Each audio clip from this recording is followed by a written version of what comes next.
Hide, jangan tempel ke engine. Voice. Satu suara perempuan, Indonesia, dewasa. Tenang. Saran engine. Speed equals 1. Zero pitch equals 0. Language equals Indonesian. Jika engine mendukung global emotion, B1 sampai B3, tenang sedih. B. 4 tegang menanjak. B5, tegas dingin. B6, hangat atur manual. Body, tanpa tag. Paste below this line. Villa seharga 8 miliar rupiah itu milik mertua saya.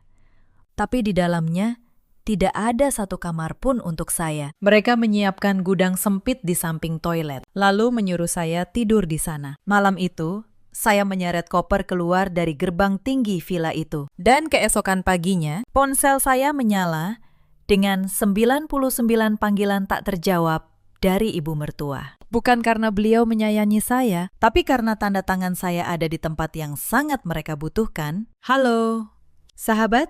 Selamat datang kembali di kanal kita. Terima kasih sudah menemani sampai akhir. Kisah ini terinspirasi dari banyak cerita nyata. Namun, nama dan tempat sudah diubah. Jika kalian pernah merasa dianggap tidak ada di rumah sendiri, mungkin kalian akan mengerti perasaan saya malam itu. Nama saya Anindya Maharani. Usia saya 34 tahun. Dulu saya bekerja sebagai staf keuangan senior di sebuah kantor akuntan. Saya berhenti setelah melahirkan anak saya, Kayla, yang kini berusia 3 tahun. Saya pikir mengurus rumah dan membantu usaha keluarga suami adalah pilihan yang baik. Saya tidak tahu keputusan itu yang nanti hampir menyeret saya ke jurang. Suami saya bernama Reza, 38 tahun. Ia manajer operasional di perusahaan keluarganya. Perusahaan itu bergerak di bidang konstruksi dan pasokan material. Dulu kami tinggal di rumah kontrakan sederhana di Bintaro. Hidup kami pas-pasan. Tapi tenang. Saya masih ingat sore-sore ketika Reza pulang dengan baju penuh debu, lalu menggendong Kayla sambil tertawa. Waktu itu, saya percaya lelaki ini akan selalu berdiri di samping saya. Ibu mertua saya, Bu Sutina, adalah pemegang kendali sebenarnya di keluarga itu. Usianya 61 tahun. Beliau selalu berkata, bisnis harus ada tangan perempuan yang mengatur. Jadi semua hal beliau ingin ikut campur. Tanda tangan kontrak, urusan dengan mitra, sampai pembukuan. Tidak ada satu lembar dokumen pun yang lolos tanpa sepengetahuannya. Adik ipar saya, Dita, berusia 29 tahun. Baru lulus kuliah, Bu Sutina mendorongnya untuk mengurus hubungan luar, bertemu klien, menghadiri jamuan makan, belajar bernegosiasi. Dita pandai tampil, senyumnya manis di depan orang, tapi matanya selalu menghitung. Sejak awal, saya merasa Dita memandang saya seperti memandang pembantu yang kebetulan punya marga keluarga. Saya tidak pernah menyangka latar belakang saya sebagai orang keuangan justru membuat saya berbahaya di mata mereka. Dan saya juga tidak menyangka ketelitian saya yang dulu dipuji suatu hari akan menjadi satu-satunya hal yang menyelamatkan saya. Setahun yang lalu, perusahaan keluarga suami saya berubah total. Dari bisnis kecil-kecilan, mereka tiba-tiba menanjak dengan cepat. Awal tahun itu, beberapa kontrak besar berhasil ditandatangani. Arus kas masuk deras. Keuntungan melonjak. Setiap kali truk material baru tiba di gudang, Bu Sutina akan berdiri di tengah halaman dengan tangan di pinggang. Beliau berbicara seperti sedang berpidato. Kalau bukan ibu yang pegang kendali, mana mungkin keluarga ini bisa seperti sekarang. Kalimat itu beliau ucapkan begitu sering hingga saya hafal. Awalnya saya hanya tersenyum. Saya pikir beliau sudah tua dan senang diakui. Tapi semakin lama, saya merasa kalimat itu bukan lagi kebanggaan. Itu adalah cara untuk mengingatkan semua orang. Semuanya milik beliau. Jasa milik beliau. Keputusan milik beliau. Dan orang seperti saya hanya boleh diam dan bekerja. Sejak perusahaan makmur, keluarga itu berubah dengan cepat. Makan malam kini dilengkapi anggur import dan hidangan mahal. Dita mulai membeli tas bermerek. Reza semakin sibuk. Ponsel selalu menempel di tangannya. Dan saya tetap di belakang, mengurus rumah, menjaga Kayla. Sesekali diminta memeriksa dokumen kecil. Karena saya teliti dan tanda tangan saya rapi. Disinilah semuanya bermula. Suatu sore, Reza pulang membawa setumpuk berkas. Katanya, surat konfirmasi serah terima barang. Sayang, tolong tanda tangan di sini. Cuma formalitas. Biar lengkap. Saya membuka satu lembar, mencoba membaca. Reza langsung menutupnya dengan tangan. Tidak usah dibaca, ini urusan perusahaan. Tanda tangan saja. Saya ragu sebentar. Lalu, saya menurut. Karena waktu itu, saya percaya. Ini untuk keluarga. Apa salahnya membantu suami sendiri? Beberapa minggu kemudian, Bu Sutinah memanggil saya. Beliau menyodorkan map lain. Anin, ini lampiran proposal. Tanda tangan di kolom bawah ya. Saya bertanya, ini dokumen apa, Bu? Beliau menatap saya dengan tajam. Sejak kapan menantu banyak tanya soal urusan kantor? Sudah, tanda tangan saja. Suara beliau dingin. Dan saya yang masih ingin dianggap bagian dari keluarga, kembali menurut. Saya tidak tahu setiap goresan pena saya hari itu sedang dijahit menjadi jerat untuk diri saya sendiri. Saat itu, perusahaan sedang meroket. Tapi saya mulai melihat keanehan. Beberapa kali, pintu ruang kerja Reza tertutup rapat. Di dalam, ada Bu Sutinah, Dita, dan beberapa orang yang tidak saya kenal. Mereka berbicara berbisik-bisik. Setiap kali saya lewat membawa minuman, mereka langsung berhenti, lalu menatap saya. Sampai saya pergi. Suatu malam, saya mengantar teh ke ruang kerja Reza. Pintunya sedikit terbuka, dan saat hendak mengetuk, saya mendengar suara Bu Sutinah yang sangat jelas. Menantu yang terlalu mengerti soal angka, itu merepotkan. Suatu hari nanti, kita harus waspada padanya. Saya membeku. Tangan saya gemetar hingga nyaris menjatuhkan cangkir. Dari dalam, terdengar suara Dita menyahut sambil tertawa kecil. Ibu, tenang saja. Dia kan tidak pegang apa-apa, tidak akan bisa berbuat apa-apa. Lalu suara Reza, pelan dan ragu. Kasihan dia. Bu, tapi suaranya langsung ditepis. Kasihan apa? Soal uang harus jelas. Baru keluarga bisa tenang. Saya mundur selangkah. Saya tidak jadi masuk. Saya berbalik dan pergi. Di kepala saya hanya ada satu pertanyaan.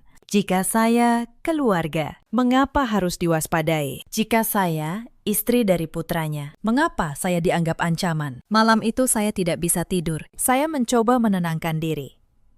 Mungkin beliau sedang emosi soal bisnis. Mungkin beliau hanya takut soal harta. Saya berjanji pada diri sendiri. Saya tidak akan menuntut, tidak akan meminta, tidak akan bertanya. Saya akan hidup dengan baik, menjalankan kewajiban saya. Dan mereka pasti akan tenang. Saya salah. Semakin saya diam, semakin mereka menganggapnya wajar. Semakin saya sabar, semakin mereka berani menekan. Ada orang yang tidak akan lebih menyayangimu karena kamu baik. Mereka justru semakin menindas karena kamu mudah ditindas. Tapi waktu itu, saya belum mengerti hal itu. Saya masih memelihara keyakinan naif bahwa selama saya tidak menuntut, semuanya akan baik-baik saja. Suatu malam, Bu Sutinah mengumpulkan seluruh keluarga ke ruang tamu. Beliau duduk tegak di sofa. Di hadapannya, ada setumpuk dokumen terjilid rapi. Dita duduk di sampingnya, seperti sekretaris pribadi. Reza bersandar di dinding, memegang ponsel.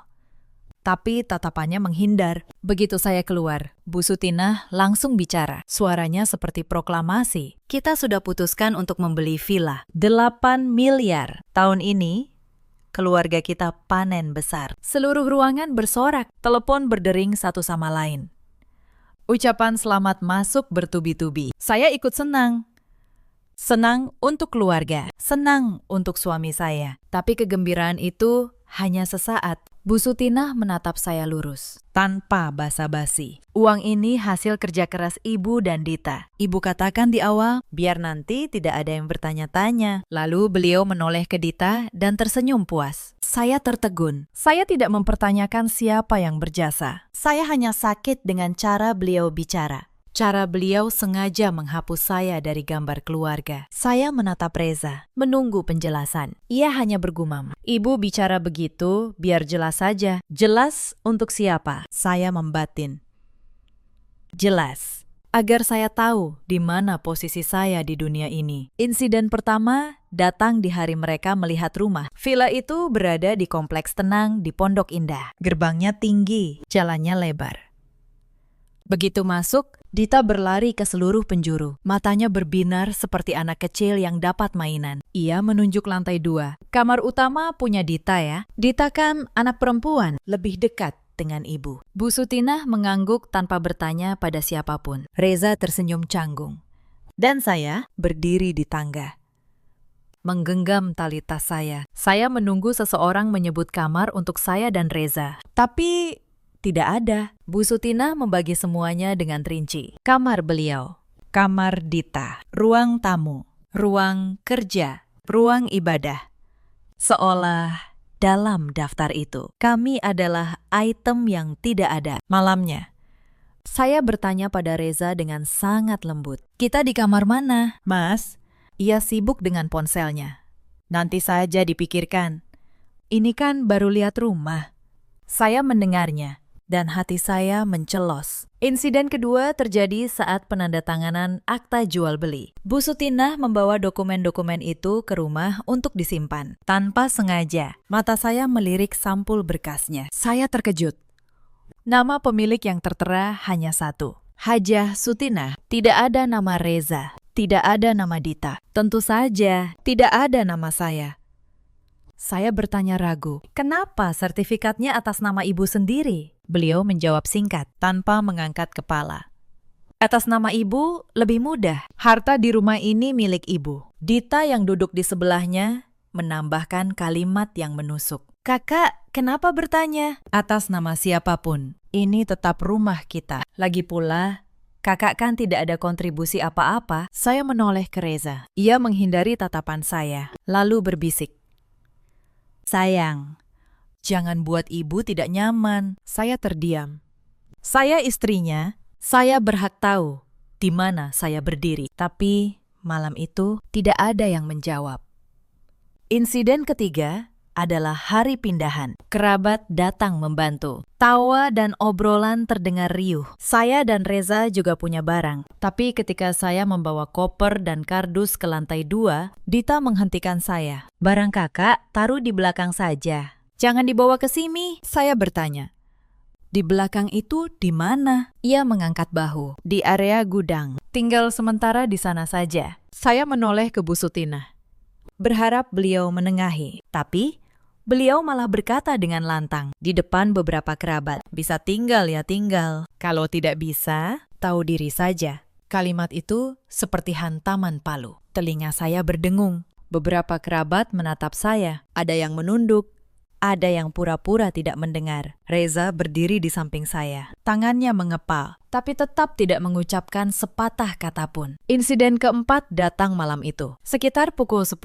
Bu Sutinah memanggil saya ke koridor. Beliau hanya menunjuk ke belakang rumah dengan dagunya. Kamar kalian di belakang. Mendengar kata kamar. Secerca harapan masih tersisa. Saya pikir mungkin hanya sementara. Reza berjalan di belakang saya. Tapi Dita ikut, seolah menonton pertunjukan. Semakin jauh ke belakang, cahaya semakin redup. Koridornya panjang dan sunyi, lantainya dingin. Beliau berhenti di depan pintu kecil yang jauh lebih tua dari pintu lainnya. Beliau membukanya, dan bau apak serta aroma pembersih toilet langsung menyengat. Saya terpaku.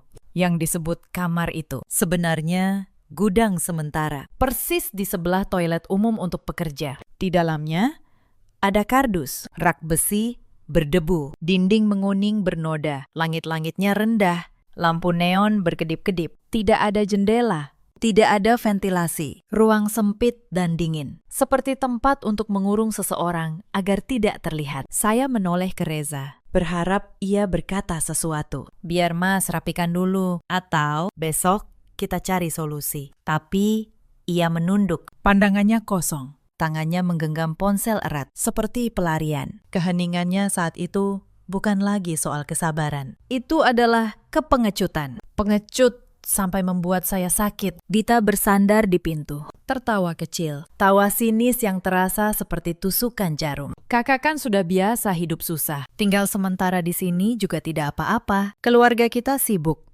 Tidak ada waktu meladeni. Lalu ia menatap saya dari atas ke bawah. Seolah sayalah yang menuntut berlebihan. Saya menoleh ke Bu Sutina, mencoba menjaga suara agar tetap tenang. Rumah sebesar ini. Bu, masa kami tinggal di gudang? Tatapan beliau dingin. Lalu berkata tanpa ragu, menantu tidak punya hak memilih tempat. Di mana saja ya di situ. Kalau tidak suka, pulang saja ke rumah orang tuamu. Beliau mengatakannya seolah sedang melempar kain lap. Selesai bicara. Beliau berbalik dan pergi. Saya berdiri di sana. Saat itu, saya sadar betul. Ini bukan karena kekurangan kamar. Ini disengaja. Sengaja untuk menekan. Sengaja untuk menghina. Sengaja agar saya tahu posisi saya. Dan yang paling menyakitkan, mereka melakukannya tepat di depan suami saya. Dan ia memilih untuk diam. Saya tidak membantah, saya tidak menangis. Bukan karena saya kuat, tapi karena saya tahu berdebat saat itu hanya akan menjadikan saya pembuat onar. Sementara mereka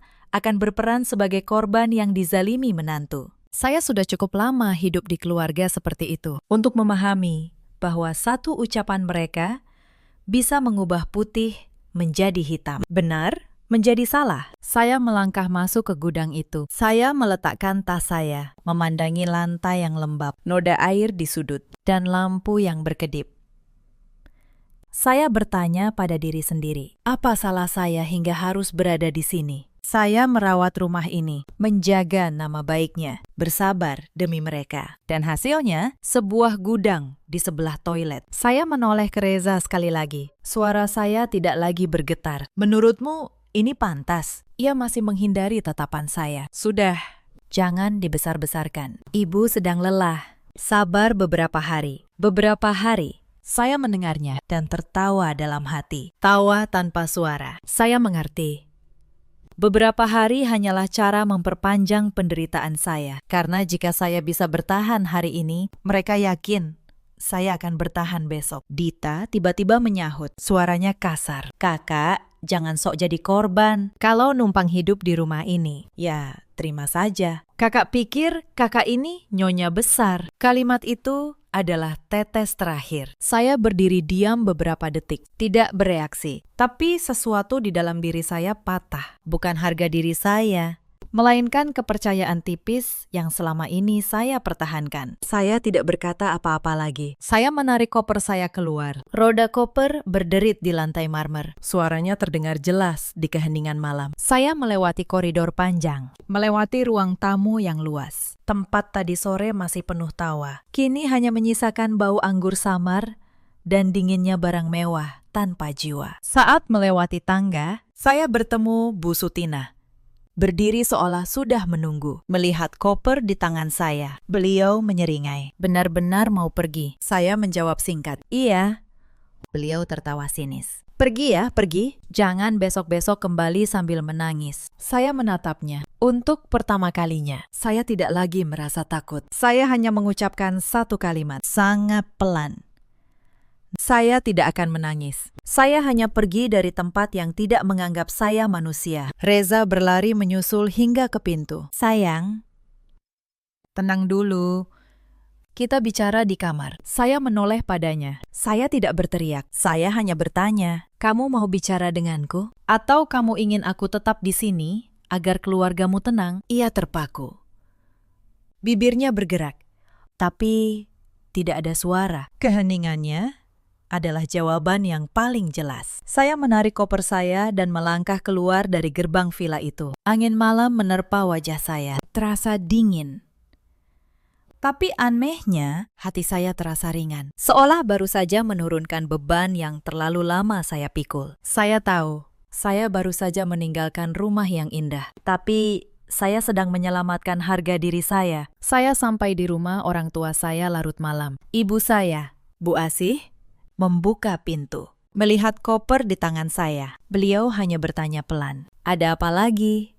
Nah, saya tidak langsung menjawab. Saya hanya melepaskan koper. lalu duduk terkulai di tepi tempat tidur. Saya pikir setidaknya malam itu akan tenang, tapi belum lama. Ponsel saya bergetar, lalu bergetar lagi, terus-menerus. Seolah ada yang menggedor pintu dengan palu. Saya melihat layar dan terkejut. Panggilan tak terjawab dari Bu Sutina. Angkanya terus bertambah. Saya membiarkannya karena saya tahu jika saya menjawab, saya akan ditarik kembali ke pusaran yang sama, disalahkan, dimarahi, lalu dipaksa untuk tahu diri dan kembali. Keesokan paginya, saat saya membuka mata, layar ponsel menyala lagi. Saya mengambilnya, dan jantung saya seolah berhenti. 99 panggilan tak terjawab. Semuanya dari Haja Sutina. Saya menatap angka itu dengan punggung merinding. Seseorang yang baru kemarin berkata, kalau tidak suka, pulang saja. Seseorang yang tertawa saat saya pergi. Bagaimana mungkin hanya dalam semalam? Menelpon saya 99 kali. Jika karena marah, beliau tidak akan merendahkan diri. Jika karena gengsi, beliau justru akan diam. Berarti hanya ada satu alasan. Beliau panik. Pesan masuk bertubi-tubi, tidak ada lagi nada angkuh seperti semalam. Pulanglah, kita bicara baik-baik. Kalau ada apa-apa, selesaikan pelan-pelan. Lalu ada lagi, soal kamar itu hanya salah paham. Jangan dibesar-besarkan. Saya membaca itu dan tertawa getir. Salah paham. Salah paham soal sebuah gudang di sebelah toilet. Salah paham saat seluruh keluarga hanya menonton. Saya dihina tanpa ada yang membela. Belum sempat berpikir lebih jauh. Ponsel berdering lagi. Kali ini, Reza. Suaranya tergesa-gesa, sangat berbeda dari keheningannya semalam. Sayang, angkat teleponnya. Mas, mohon, jangan emosi. Soal kamar itu hanya salah paham. Kita pulang dan bicara. Saya diam sejenak. Suara saya anehnya tenang. Semalam kamu juga ada di sana. Bagian mana yang salah paham? Di seberang. Ia terdiam. Lalu tergagap. Bukan begitu maksudnya. Ibu kan orangnya emosional. Saya memotongnya. Tidak dengan nada tinggi. Jangan bilang berantakan lagi. Berantakan tidak menciptakan sebuah gudang. Berantakan tidak membuat orang memperlakukan suami istri seperti orang asing. Ia menghela napas. Suaranya merendah. Pulanglah. Jangan buat masalah ini jadi besar sampai di situ. Hati saya benar-benar dingin. Ternyata yang ia sebut bukan kesedihan saya, bukan perasaan saya yang terluka. Ia takut masalah menjadi besar. Ia takut sesuatu akan terjadi. Saya mulai curiga. Sebuah kecurigaan yang sangat jelas. Kenapa mereka panik secepat ini? Saya meletakkan ponsel. Belum sempat berpikir, ponsel bergetar lagi. Nomor tidak dikenal. Lalu, nomor tidak dikenal lainnya. Ada panggilan dari telepon kantor. Saya ragu menjawab. Tapi panggilan itu terus datang. Seolah pihak di seberang tidak akan tenang sebelum saya mengangkatnya. Tepat saat itu, sebuah pesan muncul dari seseorang yang sudah lama tidak menghubungi saya. Pak Gunawan, akuntan di kantor itu, yang dulu cukup akrab dengan saya saat saya masih sering membantu pembukuan. Pesannya singkat dan rahasia. Bu Anin, sejak ibu pergi, kantor jadi kacau. Pembukuan sedang diperiksa. Saya selesai membaca, dan tangan saya tiba-tiba terasa dingin. Diperiksa? Maksudnya apa? Siapa yang memeriksa? Karena apa? Saya mencoba menelponnya kembali. Ia tidak menjawab. Hanya beberapa detik kemudian, ia mengirim pesan lagi. Saya hanya berani bilang segini. Ibu, hati-hati. Jangan tanda tangan apapun lagi. Saya duduk membatu, seolah ada tangan tak terlihat yang sedang menyibak tirai di depan mata saya. Saya tiba-tiba teringat bulan-bulan saat perusahaan meroket. Rapat-rapat tertutup di balik pintu. Kalimat waspada pada menantu. Dokumen-dokumen yang pernah diberikan Bu Sutina untuk saya lihat sekilas. Lalu, selalu ditariknya kembali. Saat-saat mereka meminta saya menandatangani. Katanya sekedar melengkapi berkas. Tanpa penjelasan rinci, saya selalu menenangkan diri bahwa saya tidak terlibat. Karena saya tidak mengelola uang. Tapi sebagai orang keuangan, saya tahu satu hal. Jika terjadi sesuatu, orang tidak hanya bertanya pada pemegang uang. Mereka juga bertanya pada orang yang menandatangani. Insiden berikutnya, ponsel berdering lagi. Bu Sutina, saya tidak menjawab. Beliau mengirim pesan. Nadanya berbeda. Pulang sekarang juga. Ibu tidak mau banyak bicara. Yang penting, kamu pulang. Saya menatap kata-kata itu. Jantung saya berdebar kencang. Seseorang seperti beliau, yang seumur hidup terbiasa memberi perintah. Sampai mengirim pesan, ibu tidak mau banyak bicara. Artinya, beliau sedang sangat ketakutan, hingga tidak punya tenaga lagi untuk bersikap angkuh. Menjelang siang, saya menerima telepon dari seorang kenalan Reza di perusahaan. Ia bicara berputar-putar. Tapi saya menangkap ketegangan dalam suaranya. Hari ini, ada tim yang turun melakukan pemeriksaan mendadak. Saya bertanya langsung, tim apa? Ia diam sejenak, lalu menjawab, tim dari kantor pajak. Mereka sudah di ruang keuangan sejak pagi. Sampai sekarang belum keluar. Saya mendengarnya, dan punggung saya merinding. Pemeriksaan pajak mendadak bukan hal sepele. Dan itu terjadi tepat setelah malam saya meninggalkan villa. Tentu saja, bukan karena saya pergi, maka tim pajak datang. Tapi cara keluarga itu panik menelpon saya, menunjukkan satu hal. Mereka takut saya lepas kendali, takut saya tidak berada dalam jangkauan mereka. Saya mulai merangkai semuanya seperti menyusun puzzle. Villa 8 miliar, atas nama Bu Sutina seorang. Saya disingkirkan di hari pertama pindahan, ke tempat paling tersembunyi. Kalimat waspada pada menantu, dan sekarang pemeriksaan pajak. Setiap kepingan menyatu dan membuat saya bergidik. Saya bukan hanya menantu yang disingkirkan. Saya juga sebuah mata rantai yang sangat mereka butuhkan untuk tetap terkendali. Bukan karena kasih sayang, tapi karena mereka takut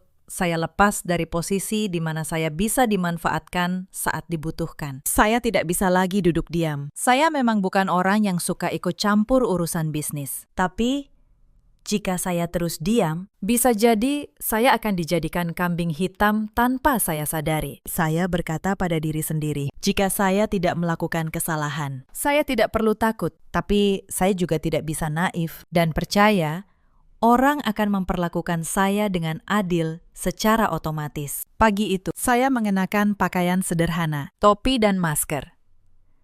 Lalu naik ojek online menuju kantor keluarga suami saya. Saya tidak memberitahu siapapun, tidak menelpon Reza.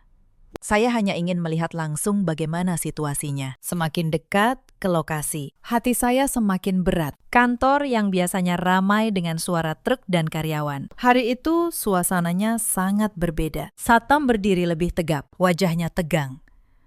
Beberapa karyawan yang bergerombol di sudut halaman langsung terdiam saat melihat saya masuk. Saya melangkah melewati lobi. Pintu ruang keuangan tertutup rapat. Gordonnya ditutup. Di depan pintu ada 2 orang asing berpenampilan rapi, memegang map. Suasana berat itu seperti saat ada orang meninggal. Semua orang tidak berani tertawa, bahkan tidak berani bernapas lega. Saya tidak langsung masuk, karena saya tahu pasti akan dihalangi. Saya berjalan memutar melalui area kerja karyawan, mencari tahu. Saat saya mencari kenalan, sebuah tangan menarik lengan saya dengan lembut. Saya menoleh dan melihat Pak Gunawan. Wajahnya pucat. Ia melihat ke sekeliling. Takut ada yang melihat. Lalu memberi isyarat agar saya mengikutinya. Ia membawa saya ke sudut tangga yang sepi. Begitu kami di sana, ia langsung berbisik. Suaranya bergetar. Bu Anin, kenapa ke sini? Pergi saja, di sini bahaya. Saya bertanya pelan. Tolong jelaskan, sebenarnya ada apa? Pak Gunawan menelan ludah. Pembukuan tahun ini tidak bersih. Saya tertegun. Saya bertanya lagi, mencoba agar suara saya tidak bergetar. Tidak bersih bagaimana? Ia menatap saya. Tatapannya penuh keputusasaan. Ada banyak pos yang tidak cocok antara faktur masuk dan keluar. Ada yang sepertinya pengeluaran fiktif. Ada juga yang seperti menyembunyikan pendapatan. Beberapa bulan ini, ruang keuangan dipaksa mempercantik angka. Sekarang, tim pemeriksa turun. Semuanya bisa terbongkar. Telinga saya berdengung. Pemandangan Bu Sutinah yang memamerkan omset, rapat-rapat tertutup. Dan kalimat perempuan, tahu apa soal bisnis. Tiba-tiba muncul kembali dengan jelas. Ternyata kesuksesan itu bukan hanya dari keringat, tapi mungkin juga dari hal-hal lain. Belum sempat saya mencerna semuanya. Pak Gunawan menarik saya lebih dekat. Suaranya semakin pelan. Bu Anin ingat dokumen-dokumen yang pernah Ibu tanda tangani. Waktu mereka bilang hanya untuk melengkapi berkas. Jantung saya seperti dihantam. Tentu saja saya ingat. Ada beberapa lembar yang dibawa Reza. Katanya surat konfirmasi serah terima barang. Ada yang diberikan Bu Sutinah. Katanya lampiran proposal. Saat itu saya hanya berpikir, ini untuk perusahaan, untuk keluarga. Apa salahnya?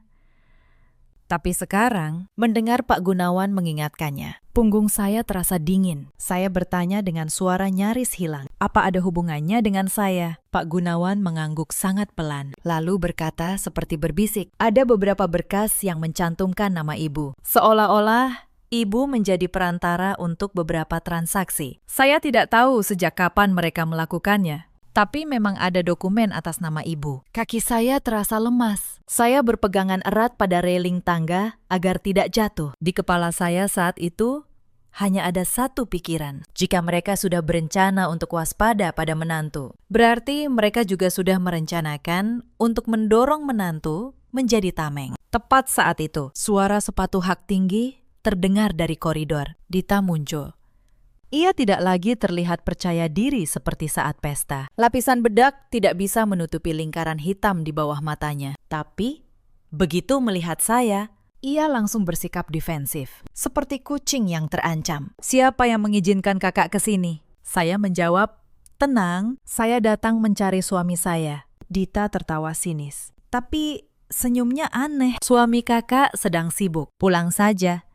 Jangan buat keributan di sini. Saya menatap lurus ke matanya. Untuk pertama kalinya, saya melihat di mata Dita bukan hanya penghinaan, tapi juga ketakutan. Ketakutan yang nyata. Ia melirik cepat ke arah ruang keuangan, lalu kembali menatap saya dengan waspada. Saya bertanya langsung, tanpa basa-basi. Pembukuannya bermasalah. Wajahnya langsung berubah. Ia menatap saya tajam, seolah ingin menelan saya. Kakak dengar dari siapa? Saya menjawab singkat. Saya tidak perlu tahu dari siapa. Saya hanya perlu tahu apa yang sedang keluarga kalian lakukan. Dita menggertakkan gigi, lalu melontarkan kalimat yang setengah mengancam, setengah memohon. Kakak jangan ikut campur. Kalau kakak buka mulut, kakak juga tidak akan bersih. Kalimat itu seperti tamparan. Saya tiba-tiba mengerti hal yang mengerikan. Mereka sudah menyiapkan cara untuk mengikat saya. Meskipun saya tidak melakukan apa-apa, saya menatap Dita. Suara saya dingin. Saya tidak takut.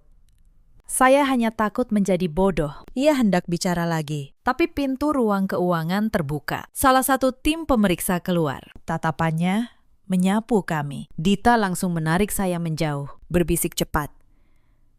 Pergi. Apa kakak mau mati bersama kami? Saya tidak menjawab.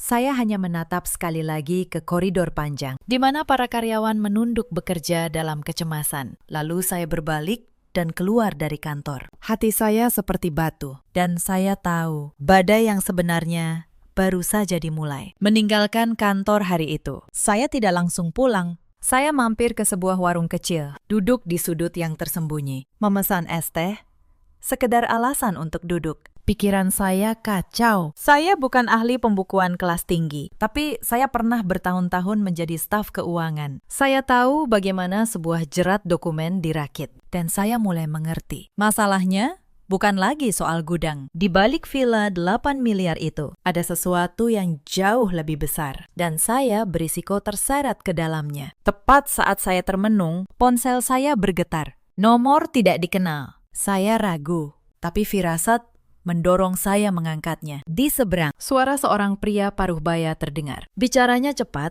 tapi hati-hati. Anda istri dari Pak Reza. Saya kenalan yang biasa mengurus berkas keluarga itu. Tolong dengarkan saya kali ini saja. Setelah itu, terserah Anda. Saya belum sempat bertanya. Pria itu melanjutkan, pelan. Villa yang keluarga Anda beli, uangnya belum tentu bersih. Ada dana yang belum lunas. Ada pinjaman jangka pendek yang dipakai menutupi. Kalau tim pemeriksa menelusuri lebih dalam, Rumah itu bisa disita. Saya membeku. Tangan saya menggenggam ponsel. Pria itu menambahkan satu kalimat lagi yang terasa seperti tusukan. Sertifikat atas nama ibu mertua Anda itu bukan untuk gagah-gagahan. Itu untuk melimpahkan semua risiko pada satu orang agar yang lain bisa selamat jika diperlukan. Lalu ia menutup telepon. Saya duduk terdiam cukup lama. Es teh di depan saya sudah mencair, tapi punggung saya tetap dingin. Saat itu semuanya terangkai lebih jelas. Kenapa Bu Sutina bersikeras sertifikat atas namanya sendiri? Kenapa mereka terburu-buru pindah? Kenapa saya disingkirkan di hari pertama? Mereka tidak hanya ingin menghina saya, mereka ingin memisahkan saya dari hal-hal berisiko. Atau lebih buruk, mereka ingin saya tidak melihat terlalu banyak. Tapi yang paling membuat saya panik adalah perkataan Pak Gunawan. Ada berkas atas nama saya. Artinya, entah saya di dalam atau di luar villa, saya tetap bisa diseret ke masalah ini jika mereka mau. Malam itu, saya tidak tidur. Tapi kali ini bukan karena sedih. Otak saya bekerja dengan dingin. Saya membongkar ingatan saya satu persatu. Dan di sanalah saya menyadari sesuatu yang mereka lupakan. Mereka lupa. Sebelum saya menikah, saya bekerja di bidang keuangan. Mereka lupa. Dulu saya yang sering merapikan arsip rumah saat masih tinggal di kontrakan. Mereka lupa. Saya punya kebiasaan lama yang tidak pernah saya tinggalkan. Setiap dokumen yang saya tanda tangani, saya selalu memotret tanggal, halaman, dan isinya sebelum saya serahkan. Bukan karena saya curiga pada keluarga, tapi karena itu kebiasaan orang keuangan. Bukti itu harus ada dua sisi. Saya membuka laptop lama saya, folder yang sudah lama tidak saya sentuh, dan jantung saya berdebar saat melihatnya. Foto-foto itu masih ada. Setiap lembar yang pernah mereka suruh saya tanda tangani, ada salinannya, lengkap dengan tanggal, dengan keterangan yang waktu itu mereka tulis. Dan yang paling penting, ada beberapa lembar yang isinya kosong saat saya tanda tangani. Hanya kolom tanda tangan, tanpa isi. Saya ingat saya bertanya waktu itu, kenapa kosong? Dan Reza menjawab, nanti diisi di kantor. Saya memotretnya. Justru karena saya merasa janggal. Kebiasaan kecil itu malam ini menjadi tameng saya. Bukan saya yang menjadi tameng mereka. Saya juga teringat Pak Gunawan. Esok paginya, saya menemuinya diam-diam di sebuah kedai kopi jauh dari kantor. Ia datang dengan wajah lelah. Saya menunjukkan foto-foto di laptop saya. Mata Pak Gunawan melebar. Bu Anin menyimpan semua ini. Saya mengangguk. Ia menghela napas panjang, seperti orang yang akhirnya menemukan pintu keluar. Lalu ia berkata pelan, Bu Anin, ada yang harus Ibu tahu. Beberapa dokumen yang Ibu tanda tangani dalam keadaan kosong, sekarang sudah diisi. Diisi dengan angka transaksi besar, seolah Ibu yang menyetujui pengeluaran fiktif itu. Mereka menyiapkan Ibu sebagai orang yang menanggung kalau pemeriksaan menemukan masalah. Saya menutup mata sejenak. Marah, takut, dan lega bercampur jadi satu. Marah karena ternyata mereka sejahat itu. Takut karena saya nyaris jatuh ke perangkap. Tapi lega karena saya punya bukti versi asli. Versi sebelum mereka mengisinya. Saya membuka mata. Dan suara saya tenang. Pak Gunawan, kalau saya membawa ini ke pihak yang tepat, apakah angka yang mereka isi belakangan bisa dibuktikan palsu? Pak Gunawan mengangguk pelan. Bisa, karena tanggal foto Ibu lebih dulu dari tanggal mereka mengisi. Dan tinta serta jenis pengisian bisa diperiksa. Saya hanya butuh keberanian Ibu. Saya tersenyum tipis. Saya tidak ingin balas dendam. Tapi saya juga tidak akan membiarkan diri saya menjadi tameng. Hari itu, saya menghubungi seorang kenalan lama, Pak Hendra, yang bekerja di bidang hukum. Saya menceritakan semuanya, menunjukkan semua salinan, dan menanyakan langkah yang benar dan aman. Pak Hendra mendengarkan dengan serius, lalu berkata, Bu Anin, kabar baiknya. Ibu memegang posisi paling kuat di antara semua orang dalam keluarga itu, karena Ibu satu-satunya yang punya bukti keadaan asli dokumen. Kabar buruknya, mereka akan melawan dengan segala cara. Tapi selama Ibu jujur dan punya bukti, Ibu tidak akan tenggelam. Selama beberapa hari berikutnya, saya bekerja dalam diam. Saya menyusun semua salinan secara berurutan. Saya mencatat tanggal setiap dokumen. Saya membuat satu map rapi, berisi kebenaran. Sementara di villa itu, Bu Sutina, Reza, dan Dita masih sibuk menelpon saya, membujuk saya pulang. Pulang baik-baik. Kita keluarga. Jangan dibesar-besarkan setiap pesan itu. Kini terdengar berbeda di telinga saya. Mereka bukan merindukan saya. Mereka sedang berusaha menarik kembali tameng yang nyaris lepas dari tangan mereka. Akhirnya, hari itu tiba. Bu Sutina mengirim pesan terakhir. Nadanya nyaris memohon. Anin, pulang ke villa malam ini. Seluruh keluarga akan berkumpul. Kita selesaikan semuanya. Saya tahu. Ini bukan undangan damai. Ini jebakan untuk membujuk saya menandatangani sesuatu yang baru atau menekan saya agar diam. Tapi kali ini saya yang memilih datang. Karena saya datang bukan sebagai menantu yang ketakutan. Saya datang dengan satu map di tangan. Saya tiba di villa itu menjelang malam. Ruang tamu yang dulu penuh tawa pesta kini terasa tegang. Bu Sutina duduk di sofa utama. Dita di sampingnya, wajahnya pucat. Reza berdiri di dekat jendela, dan ada beberapa kerabat yang sengaja diundang agar saya merasa terkepung. Begitu saya masuk, Bu Sutina langsung bicara dengan suara dibuat lembut. Akhirnya kamu pulang juga. Nak, duduklah. Kita keluarga. Tidak ada yang tidak bisa dibicarakan. Dita menyodorkan map kepada saya. Senyumnya dipaksakan. Kak, ini cuma surat pernyataan biasa bahwa kakak tidak ada urusan dengan keuangan perusahaan. Tanda tangan saja, biar kakak aman. Kita semua aman. Saya menatap map itu, lalu menatap Dita. Saya tidak membukanya. Saya hanya berkata pelan. Sebelum saya tanda tangani apapun, saya ingin bertanya satu hal. Berapa banyak dokumen kosong yang sudah kalian isi dengan nama saya? Ruangan langsung hening. Wajah Dita berubah. Bu Sutina menegakkan badan. Kamu bicara apa? Saya tidak menjawab. Saya membuka map saya sendiri, lalu meletakkan beberapa lembar foto di atas meja. Foto setiap dokumen. Dalam keadaan kosong. Dengan tanggal di pojok. Lalu saya letakkan di sampingnya salinan dokumen yang sekarang. Sudah terisi angka transaksi besar. Saya berkata dengan tenang. Ini lembar yang sama, yang saya tanda tangani saat masih kosong. Tanggal foto saya. 2 bulan lebih dulu dari tanggal kalian mengisinya. Reza melangkah maju. Wajahnya pucat. Sayang, kamu salah paham. Saya menoleh padanya. Suara saya tidak tinggi, tapi tegas. Berhenti memanggil saya sayang saat kamu sedang berusaha menjadikan saya tameng. Kamu yang menyuruh saya tanda tangan lembar kosong. Kamu bilang nanti diisi di kantor. Sekarang lembar itu mengatakan, saya menyetujui pengeluaran fiktif miliaran rupiah. Reza terdiam. Bibirnya bergerak, tapi tidak ada kata yang keluar. Bu Sutina bangkit. Suaranya mulai goyah, mencoba mengembalikan wibawanya. Kamu pikir bukti seperti itu ada artinya? Itu cuma foto. Saya menatap beliau lurus. Untuk pertama kalinya dalam bertahun-tahun, saya tidak gemetar.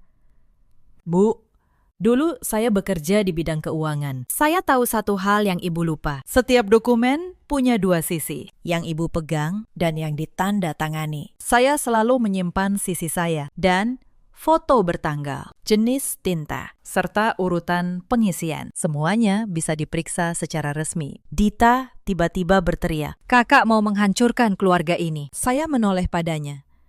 Tenang. Bukan saya yang menghancurkan. Kalian yang membangun rumah ini di atas angka yang dipalsukan, lalu menyiapkan saya untuk menanggungnya. Saya hanya menolak menjadi tumba. Dita terduduk di sofa. Tangannya gemetar. Bu Sutina masih mencoba bertahan. Beliau menatap para kerabat, mencari dukungan. Kalian lihat sendiri.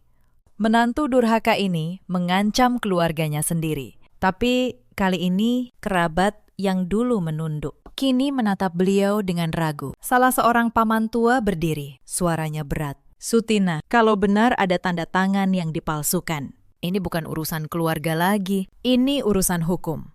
Bu Sutina terdiam. Untuk pertama kalinya, saya melihat retak di wajah beliau yang selama ini selalu angkuh. Saya berdiri, mengambil kembali foto-foto saya dan memasukkannya ke dalam map. Lalu saya berkata, suara saya pelan tapi jelas di seluruh ruangan. Saya tidak datang untuk membalas dendam. Saya datang untuk mengatakan, saya tidak akan menandatangani apapun lagi. Dan jika ada satu saja dokumen palsu atas nama saya yang kalian serahkan ke pemeriksa, saya akan menyerahkan versi aslinya, beserta keterangan lengkap, ke pihak yang berwenang. Bukan untuk menjatuhkan kalian, tapi untuk menyelamatkan diri saya dan anak saya. Reza menunduk. Suaranya parau. Anin, lalu kami bagaimana? Saya menatapnya. Untuk terakhir kalinya, saya merasa kasihan, tapi tidak lagi terikat. Mas, selama bertahun-tahun, setiap kali aku terhina, kamu selalu memilih ketenanganmu sendiri. Sekarang giliranku memilih. Aku memilih diriku. Saya berbalik, lalu berjalan menuju pintu. Tidak ada yang berani menahan saya. Di ambang pintu, saya berhenti sejenak. Bu Sutinah berkata, suaranya hampir berbisik. Kamu benar-benar tega meninggalkan keluarga ini di saat seperti ini? Saya menoleh sekali lagi. Bu, keluarga tidak menyiapkan gudang di sebelah toilet untuk menantunya. Keluarga tidak mengisi lembar kosong dengan nama orang yang dipercayanya. Yang ibu sebut keluarga. Hanya alat agar saya tetap bisa dikorbankan. Saya melangkah keluar dari gerbang tinggi itu untuk yang terakhir kalinya. Beberapa minggu setelah malam itu, kabar mulai berdatangan. Pemeriksaan pajak menemukan banyak ketidaksesuaian dalam pembukuan perusahaan. Beberapa kontrak besar yang dulu dibanggakan. Ternyata pembayarannya bermasalah. Pinjaman jangka pendek yang dipakai membeli villa harus dilunasi lebih cepat dari yang mereka kira. Saya tidak ikut campur. Saya hanya menyerahkan keterangan jujur saat ditanya, beserta salinan asli dokumen saya, agar nama saya bersih. Dan itu cukup, karena bukti saya jelas. Pemeriksa memahami bahwa saya bukan bagian dari kecurangan itu. Saya keluar dari pusaran itu tanpa noda. Villa 8 miliar yang dulu gemerlap, akhirnya terpaksa dijual untuk menutupi kewajiban. Bu Sutinah, yang seumur hidup berkata semuanya miliknya, kini harus menanggung sendiri konsekuensi dari sertifikat yang ia paksakan atas namanya. Risiko yang dulu ia kira ia limpahkan ke orang lain, kembali kepadanya. Gita, yang dulu memilih kamar utama dan menyuruh saya tidur di gudang, kehilangan gaya hidup yang ia banggakan. Saya dengar ia kini bekerja keras dari nol. Untuk pertama kalinya dalam hidupnya, Reza beberapa kali mencoba menghubungi saya. Pesannya berubah dari membujuk menjadi menyesal. Lalu memohon, Anin, maafkan Mas, masalah. Mas terlalu takut pada ibu. Saya membaca pesan-pesan itu dengan tenang. Saya tidak membenci Reza, tapi saya juga tahu lelaki yang berkali-kali memilih ketenangannya di atas harga diri istrinya tidak akan berubah hanya karena ia kalah. Saya membalas singkat. Kita sudahi dengan baik-baik, demi Kayla. Lalu, saya mengurus perceraian secara resmi, tanpa pertengkaran, tanpa drama. Saya tidak menuntut harta, saya hanya menuntut satu hal, hak asuh anak saya, dan saya mendapatkannya. Saya kembali tinggal bersama ibu saya untuk sementara. Beberapa bulan kemudian, kantor akuntan tempat saya dulu bekerja menerima saya kembali. Mereka tahu reputasi saya, tahu ketelitian saya. Saya mulai dari awal, tapi kali ini dengan kepala tegak. Setiap pagi, saya mengantar Kayla ke sekolah, lalu berangkat kerja. Gaji saya tidak sebesar omset villa itu, tapi setiap rupiah yang saya bawa pulang adalah milik saya. Bersih, tanpa jerat, tanpa rasa takut. Suatu sore, saya pulang membawa belanjaan sederhana, ikan goreng, sayur asem, dan sambal terasi. Ibu saya memasak, Kayla bermain di lantai, dan saya duduk di meja makan kecil kami. Tidak ada tangga marmer, tidak ada lampu kristal. Tapi untuk pertama kalinya, dalam bertahun-tahun, saya merasa benar-benar punya tempat. Tempat di mana saya dianggap sebagai manusia. Kadang saya teringat malam saya menyeret koper keluar dari villa itu. Saya pikir saat itu saya kehilangan segalanya. Padahal, saya justru baru menemukan diri saya. 99 panggilan tak terjawab itu dulu membuat saya merinding. Sekarang saya mengerti. Itu bukan suara orang yang menyayangi saya. Itu adalah alarm dari orang-orang yang panik kehilangan kendali atas tameng mereka. Cerita ini mengajarkan satu hal. Kebaikan tidak selalu dibalas dengan kebaikan. Kesabaran yang tidak punya batas hanya akan dibaca sebagai izin untuk terus menindas. Jangan pernah menandatangani sesuatu yang tidak kamu pahami hanya karena diminta orang yang seharusnya kamu percaya. Dan jangan pernah membiarkan dirimu menjadi tameng bagi kesalahan orang lain, sebaik apapun niatmu. Di luar sana, ada banyak perempuan yang seperti saya dulu. Mereka diam karena ingin menjaga keutuhan keluarga. Mereka mengira jika cukup sabar dan tidak menuntut, suatu hari mereka akan dihargai. Untuk kalian, saya ingin berkata, diam tidak selalu melindungi. Kadang diam hanya membuatmu menjadi orang yang paling mudah dikorbankan. Menjaga harga diri bukanlah kedurhakaan. Itu adalah cara mencintai dirimu sendiri. Di luar sana, ada juga banyak suami seperti Reza. Mereka tidak jahat, tapi terlalu takut memilih dan ketakutan untuk memilih. Pada akhirnya, tetaplah sebuah pilihan. Pilihan untuk membiarkan orang yang seharusnya mereka lindungi berdiri sendirian. Dan ada pula para ibu mertua seperti Bu Sutina. Mereka mengira kendali adalah kasih sayang. Mereka mengira dengan memegang semua harta dan semua nama, mereka memegang seluruh keluarga. Padahal yang mereka pegang hanyalah ketakutan. Dan ketakutan, cepat atau lambat, akan runtuh sendiri. Dalam hidup, kita selalu punya pilihan. Antara bertahan di tempat yang menghancurkan kita demi terlihat utuh, atau pergi demi menyelamatkan harga diri kita. Saya memilih pergi, dan saya tidak pernah menyesalinya. Jika kalian punya kisah seperti ini, ceritakanlah di kolom komentar. Mungkin cerita kalian akan menguatkan seseorang di luar sana yang sedang merasa sendirian. Terima kasih sudah menemani saya sampai akhir. Sampai jumpa di cerita berikutnya. Jaga diri kalian. Dan jangan pernah biarkan siapapun membuat kalian merasa tidak berharga.